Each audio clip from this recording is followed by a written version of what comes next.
para acicate, para justamente motivación, para ir mejorando la presencia de información y la calidad de información.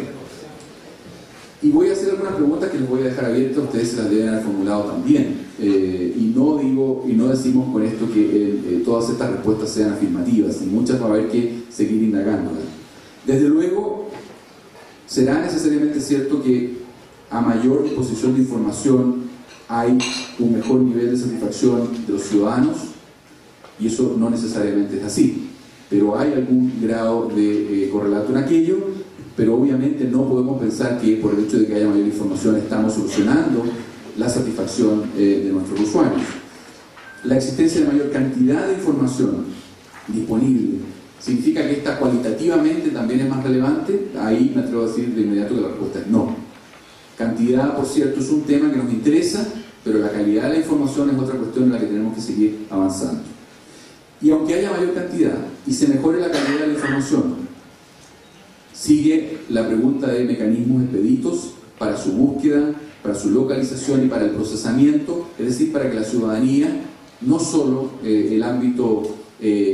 ilustrado en torno a los sistemas de justicia, sino la ciudadanía en general, puedan leer, interpretar, entender y sacar provecho de esa información. Y obviamente cantidad y calidad de información aún no garantizan otro aspecto importante, que es mecanismos expeditos de acceso y de comprensión fácil por parte de la ciudadanía.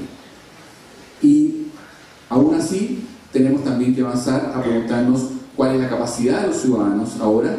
para sacar provecho de esa información para su vida diaria, porque lo que queremos obviamente es que esta información finalmente sirva a ese propósito, y voy a conectar en un momento más con otro tema. ¿Y cuál es la existencia o no de una cultura corporativa a nivel de los poderes judiciales, de los ministerios públicos, que a su vez internamente hace una distribución disciplinada, una distribución ordenada, democrática, si ustedes quieren, de la información? Y ahí tenemos otro tema también. Es notable cómo en general la información es más relevante y más detallada a nivel de los tribunales superiores, y a medida que vamos bajando en el escalafón judicial o en la estructura de los ministerios públicos, encontramos menos y menos información a medida que llegamos a las unidades territoriales, por llamarlo así, o más cercanas a la ciudadanía, en términos de estadísticas, en términos incluso del nombre de los magistrados o de los fiscales, etc. Eso visto desde fuera. Y visto desde dentro, una cuestión que todavía estamos investigando, pero que es un tema a resolver también, cómo se distribuye la información internamente. Y nuevamente, por una cuestión natural y obvia en la organización, las estructuras superiores disponen de la mayor información agregada y desagregada, por cierto, la mirada panorámica, pero la intención y lo que uno debiera buscar es que toda la organización disponga más o menos de la misma información, porque eso sirve para involucrar en las estrategias, para comprender el estado de situación de la organización, de los poderes judiciales, del Ministerio Público, y permite también un debate con el mismo nivel, con la misma información, por ejemplo, a la hora de construir presupuestos. Es muy distinto si yo, juez de una localidad determinada, puedo argumentarle a mi Corte Superior que necesito un incremento presupuestario porque, comparando mi territorio, mi carga de trabajo y mi personal con el Tribunal B, aparentemente este tribunal tiene mayores presupuestos cuando mis condicionantes y mis parámetros son iguales. Eso es argumentación y construcción presupuestaria en base a información. Pero lo que ocurre muy a menudo es un simple alegato de que tiene mejor llegada, porque en definitiva yo no tengo parámetros que me permitan compararme con mis pares en la estructura. Bueno, una distribución armoniosa de la información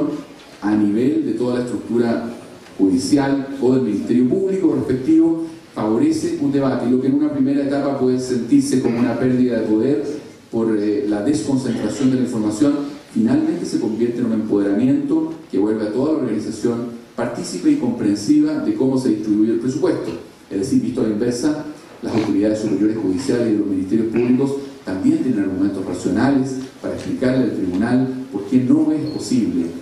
tomar determinadas medidas presupuestarias que se están solicitando, y que no suene aquello como un simple arbitrio. Vamos como CEJA, por lo tanto, a continuar promoviendo estos esfuerzos de mejoramiento de nuestra metodología, que no es infalible, por cierto, que está sujeta a permanente corrección y mejoramiento en el tiempo. Vamos a seguir promoviendo que los órganos del sistema de justicia, en lo posible y dentro de su realidad y sus políticas autónomas y propias, vayan ajustando y redefiniendo sus estrategias organizacionales, ojalá focalizándose cada vez más periódicamente en sus clientes, en sus necesidades, estratificando las demandas, gestionando metas, rindiendo cuenta pública de sus resultados. Y me detengo en esto último de rendir cuenta pública de sus resultados a propósito de un tema que surgió ayer también. Nuevamente, la información simplemente registrada y guardada en un libro estadístico o en una base de datos computacional corta un canal de comunicación importantísimo con la ciudadanía. Lo que busca también este índice es decirle a los poderes judiciales y a los ministerios públicos si esta información está fuera, si esta información está al alcance del ciudadano, ustedes están contándole al ciudadano qué es lo que hace el Poder Judicial, qué es lo que hace el Ministerio Público. Y muy a menudo, cuando la ciudadanía de manera genérica desacredita nuestros sistemas de justicia, es porque no sabe el tremendo esfuerzo que se está haciendo en nuestros países por avanzar, por dar mejores servicios, con muchas veces los escasos recursos con los que se cuenta. Idealmente, y con esto voy terminando, uno debería pretender llegar a lo que yo llamo una segunda capa de información, que ya no es la información estadística, presupuestaria, de transparencia activa de los poderes judiciales y de los ministerios públicos, sino que es, idealmente, y en aquellos casos en que no exista una prohibición de reserva o derechos de intimidad que pudieran ser violentados, un mayor acceso a información relativa a las causas, a los juicios que se están llevando adelante en el sistema. En materia penal probablemente esto es más complejo, y en materia de familia también probablemente vamos a tener ahí un tema. Pero hay áreas en las que, francamente, y ustedes saben que los sistemas informáticos lo permiten, uno podría perfectamente generar mecanismos de acceso a información limitados a las partes, por ejemplo, pero que permitieran saber cómo avanza progresivamente su causa. Eso da transparencia al sistema en general, pero además tiene una gran ventaja. Y aquí les hablo yo como un abogado que ha litigado y que conoce también las mañas del gremio. Eso podría permitir que se acabe la vieja excusa del abogado que le dice: mire señora, su causa no avanza porque los tribunales son lentos. Y la verdad sea dicha, si uno fuera a mirar ese proceso, se da cuenta que el abogado no se ha dado trabajo notificar todavía, no le da impulso a la causa, no aporta pruebas, no trae testigos, pero lo más fácil es echarle la culpa a los tribunales o al Ministerio Público que no ha impulsado. Entonces, en aquellos aspectos en que la tecnología nos puede ayudar, y la tecnología nos puede ayudar a dar acceso limitado a las partes, uno puede transparentar y demostrar quién es el que está haciendo avanzar y quién es el que está demorando el avance progresivo de los procesos. Esa segunda capa de información, esa segunda generación de información, es a la que nosotros aspiraríamos se pudiera llegar en algún momento en los sistemas de información de los sistemas de justicia en general.